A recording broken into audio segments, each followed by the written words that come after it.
හරියට මේ ඉංග්‍රීසි මුල සිට සරලව. lesson number 26. විසි 6 වෙනි පාඩමෙන් අද මම ආවේ ඉංග්‍රීසි YouTube නාලිකාවත් අරගෙන කාල භේදය 8 වෙනි පාඩම වලට අරගෙන. අද පාඩමේ මම බලාපොරොත්තු වෙනවා අපි මේ දක්වා ඉගෙනගෙන තියෙන ටෙන්සස් 9. මේ දක්වා අපි ටෙන්සස් 9ක් කාල භේදයේ ටෙන්සස් 9ක් අපි ඉගෙන ගත්තා. මෙන්න මේ කියන ටෙන්සස් 9 එකම වීඩියෝ එකකින් සමරයිස් කරලා සාරාංශගත කරලා ඉදිරිපත් කරන්න තමයි මම අද මේ වීඩියෝ එකෙන් ලෑස්ති වෙන්නේ. හොඳයි එහෙනම් යාළුවනේ. ඉංග්‍රීසි සරලවම ඉගෙන ගන්න මාත් එක්ක එකතු වෙන්න. subscribe කරලා නැත්නම් අදම subscribe කරන්න. මම ඉංග්‍රීසි YouTube නාලිකාවේ. හොඳයි. අපි කතා කරා වගේ යාළුවනේ ප්‍රධාන මූලික ටෙන්සස් තුනක් තියෙනවා. මොනවද? past tense, present tense සහ future tense. වර්තමාන කාල, අතීත කාල, අනාගත කාල. මොකද present tense, past tense, future. present, past, future. වර්තමාන, අතීත සහ අනාගත. මෙන්න මේ කියන එක් කාල ගත්තොත් අපිට මූලිකම ගත්තොත් අපි සම්පූර්ණ ඉංග්‍රීසි භාෂාව ගත්තොත් ඉංග්‍රීසි භාෂාව තුළ ටෙන්සස් 12ක් තියෙනවා. මේ 12න් අපි ඇත්තට මේ වෙනකොට 9ක් කතා කරලා ඉවරයි. මෙන්න මේ 9 සාරාංශය තමයි අද අපි කතා කරන්න යන්නේ. හොඳයි. අපි බලමු එතකොට අපි ඉගෙන ගත්ත කොටස් තුලින් present tense වර්තමාන කාලයට අයත් වෙන ටෙන්සස් තියෙන්නේ මොනවද කියලා. මේ යටතේ අපි ටෙන්සස් තුනක් කතා කරනවා. වර්තමාන කාලය යටතේ වර්තමාන කාලයට අයත් වෙන ටෙන්සස් වර්තමාන ටෙන්සස් present tenses තුනක් තියෙනවා. අපි ඉගෙන ගත්තා තුනක්. මොනවද? simple සරල වර්තමාන කාලය simple present tense. එහෙනම් අපි වාක්‍යයක් කියන මෙන්න මේ වගේ. අපි පළවෙනි දක්වලා තියෙන්නේ simple present tense එක. A boy goes. මේ අවස්ථාවේ යම් දෙයක් වෙනවා. ළමෙක් යනවා. ළමෙක් යනවා. පිරිමි ළමෙක් යනවා. ඒක අපි බහුවචනයෙන් ගත්තොත් boys go. පිරිමි ළමයි යනවා.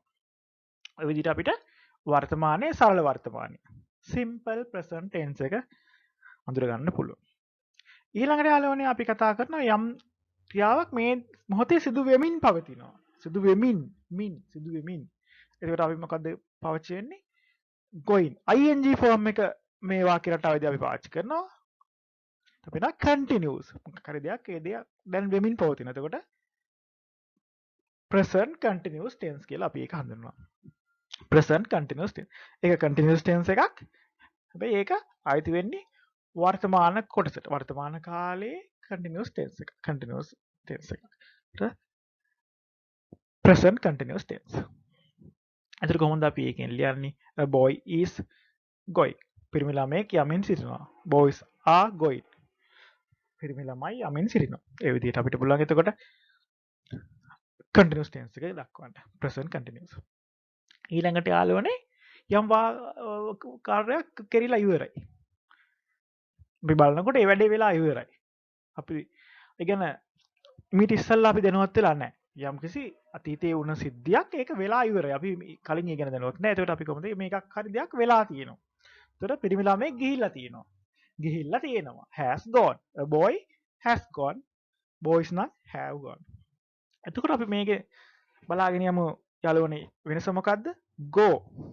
go කියන ක්‍රියාපදය ගත්තොත් go are going වෙනවා have gone වෙනවා.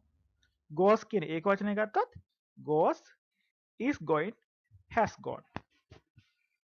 ඔන්න ඔය විදිහට අපිට පුළුවන් මේක සරලවම දක්වන්න. එතකොට present simple present නම් goes එහෙම නැත්නම් go.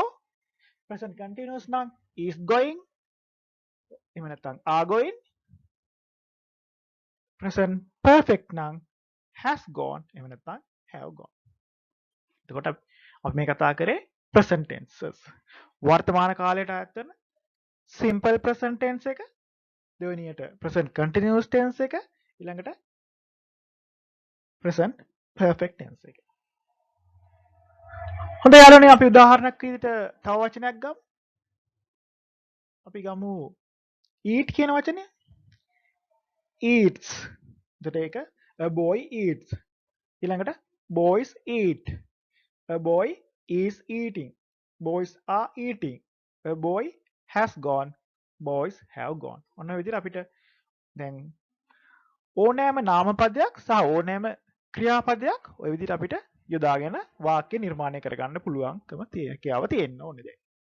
අපි දන්නවා අපි නාමපද විශේෂණ එහෙම දාලා හදාගෙන අපි වාක්‍ය ඛණ්ඩ සකස් කරගත්තා. ඒ අනුව ඒවා එකතු කරමින් අපිට පුළුවන් උක්තය සහ අනුක්තය, උක්තය සහ ක්‍රියාව, උක්තය අනුක්තය ක්‍රියාව ඔය විදිහට අපිට අවශ්‍ය විදිහට වචන හසුරවමින් වාක්‍ය සාදන්න පුළුවන්. මෙතනදී අපිට වැදගත් වෙන වාක්‍ය නිර්මාණයේදී ටෙන්සස් එක. ඒ නිසා තමයි ඔය විදිහට අපි ටෙන්සස් මේ විදිහට ඉගෙන ගන්න. මම ඊළඟට අපි බලමු එහෙනම් past tenses ටික මොනවද කියලා අපි ඉගෙන ගත්තා. ඇත්තටම අපි past tenses 4න් 3යි ඉගෙන ගත්තේ. හොඳයි. අපි කතා කරලා බලමු past tenses ටික. යාළුවනේ සරල past සරල අතීතය. එහෙම නැත්නම් කියනවා simple past එක. simple past tense. පිරිමි ළමයි ගියා. බහුවචනේ පිරිමි ළමයි ගියා. නම් went. A boy went. Boys went. ඔය විදිහට අපිට ලියන්න පුළුවන් simple past tense එක. දැන් අපි දැක්කන යමින් හිටියා නම් ඊයේ පිරිමි ළමයෙක් යමින් හිටියා. නැත්නම් එයා මොකක් හරි දෙයක් කරමින් හිටියා. අතීතයේදී. ඒකට අපි ඒකට පාවිච්චි කරන්නේ past continuous tense එක. වර්තමානයේ continuous tense එක තිබ්බා වගේම past අතීතයේත් continuous tense එකක් ඔය විදිහට තියෙනවා. එතකොට a boy was going. පිරිමි ළමයෙක් යමින් සිටියා. නැත්නම් බහුවචනයේ පිරිමි ළමයි යමින් සිටියා. Boys were going. ඊළඟට perfect tense එක. ඔකට අපි කියනවා past perfect tense. ඒ සිද්ධිය වෙලා ඉවරයි. හැබැයි අපි ඊයේ එහෙම නැත්නම් අතීතයේදී ඒක දැනගන්නේ පස්සේ. දැන් ගෙදර යනකොට යම්කිසි සිද්ධියක් වෙලා ඉවරයි. ඊයේ මම ගෙදර යනකොට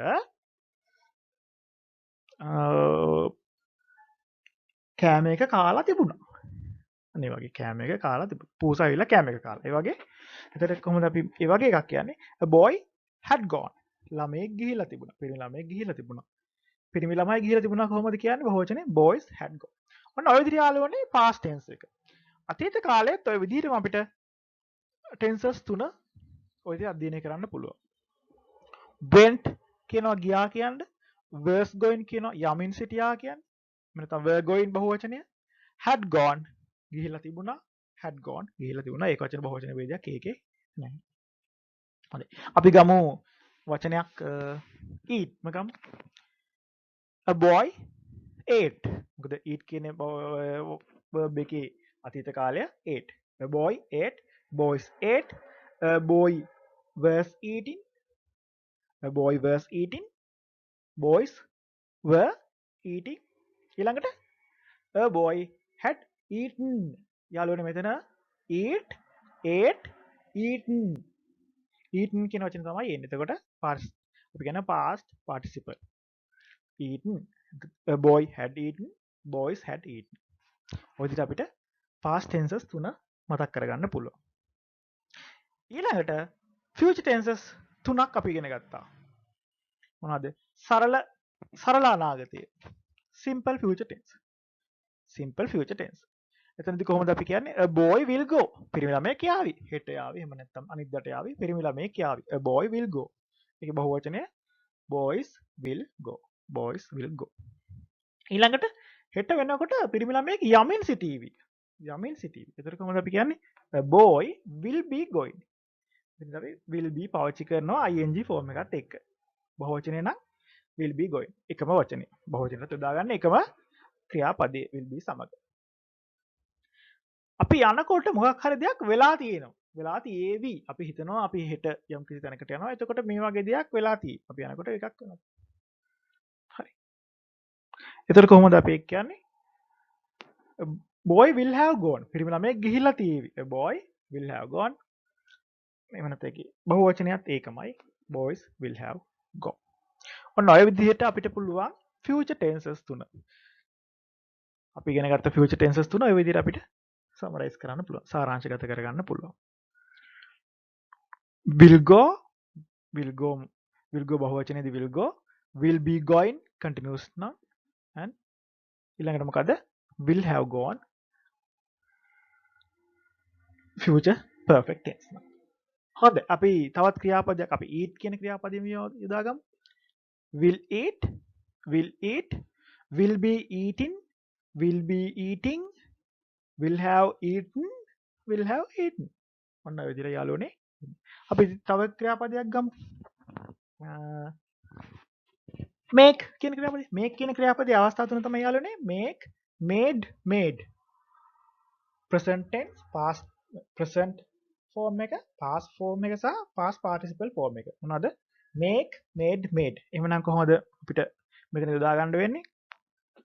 will make, will make, will be making, will be making, will have made, will have made. ඔන්න ඔය විදිහට අපිට පුළුවන් අවස්ථා 6ට යොදා ගන්න. ඒකට will සමග යෙදුනහම අපි කියනවා මෙන්න මේක පොදුවේ අපිට මේ අවස්ථා 9න් මේ අවස්ථා 3ටම අපි කතා කරපු tenses 9න් future tenses 3ටම will යෙදෙනවා. එතකොට අපිට සරලව එහෙම මතක තියාගන්න පුළුවන්. will යෙදිලා තියෙනවා නම් අනාගත කාලයක්. අනාගත කාලයට අයිති වෙන්නේ future tense එක. ඊළඟට යාළුවනේ going සම්බන්ධ වෙලා තියෙනවා නම් continuous සම්බන්ධයක් තියෙන්න ඕනේ. continuous tense එකක්. ඊළඟට have සමග past participle තියෙනවා නම් perfect tense එකක්. ඒක අපි ඊගොට බලන්න ඕනේ වර්තමානද අතීතද අනාගතද කියලා. අන්න ඔය විදිහට අපි අද වීඩියෝ එක මම එහෙනම් මෙතනින් නතර කරනවා. මේ වීඩියෝ එකෙන් මම සිදු කරේ අපි ඉගෙන ගත්ත ටෙන්සස් 9. අපි ඉංග්‍රීසි භාෂාවේ පවතින ටෙන්සස් 12න් අපි 9ක් මේ දක්වා ඉගෙනගෙන තිනවා. ඒ ටෙන්සස් 9 සාරාංශගත කිරීමක්, සමරයිස් කිරීමක් තමයි යාළුවනේ අද මම කරේ. එහෙමනම් මේ ටික ඔයාලා හොඳට වීඩියෝ එක බලලා පරණ වීඩියෝත් නැවත මතක් කරගෙන පාඩම් ටික මතක් කරගන්න. එහෙමනම් අපි ඊළඟ වීඩියෝ එකේ නැවත හමු වෙමු. මම ඉංග්‍රීසි YouTube නාලිකාවේ. Thank you.